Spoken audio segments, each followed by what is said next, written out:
ছাত্র দলের নেতা কর্মীরা যারা বিগত 15.5 বছর এই খুনি হাসিনার বিরুদ্ধে প্রকাশ্যে হাসিনার চোখে চোখ রেখে হাসিনার প্রশাসনের চোখে চোখ রেখে রাজপথে লড়াই করেছে, সংগ্রাম করেছে, তাদের হৃদয়ে রক্তক্ষরণ হয়েছে যে এই স্বল্প সময়ের ব্যবধানে তারা তাদের 2 সহকর্মীকে পদ্মারি 2 জন নেতাকে তারা হারিয়েছে।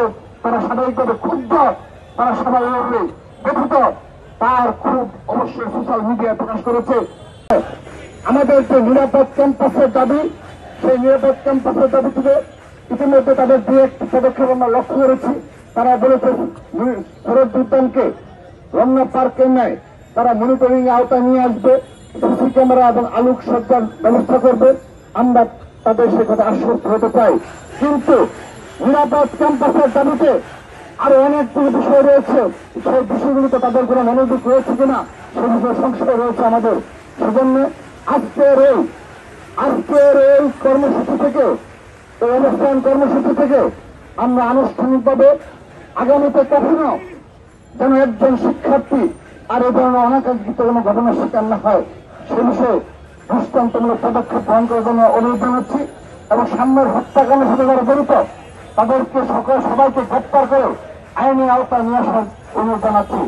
প্রিয় উপস্থিতি, আমি এখন বেশ কয়েকটি বিষয়ে আপনাদের অবতারণা করতে চাই যে কেন বাংলাদেশের ছাত্র রাজনীতি সোহাগ, আমি তোমাকে লাস্ট বার সতর্ক করছি, লাস্ট ওয়ার্নিং।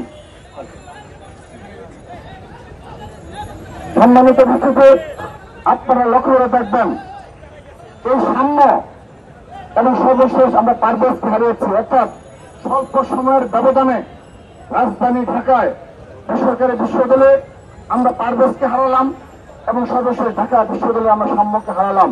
স্বাভাবিকভাবে ছাত্র দলের নেতা কর্মীরা যারা বিগত 15.5 বছর এই খুনি হাসিনার বিরুদ্ধে প্রকাশ্যে হাসিনার চোখে চোখ রেখে হাসিনার প্রশাসনের চোখে চোখ রেখে রাজপথে লড়াই করেছে, সংগ্রাম করেছে, তাদের হৃদয়ে রক্তক্ষরণ হয়েছে যে এই স্বল্প সময়ের ব্যবধানে তারা তাদের 2 সহকর্মীকে পদ্মারি 2 জন নেতাকে তারা হারিয়েছে।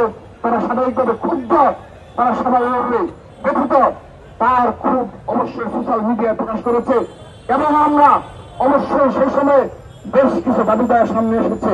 এটি স্বাভাবিক, কারণ ছাত্রদল বাংলাদেশের সবচেয়ে বৃহৎ ছাত্র সংগঠন।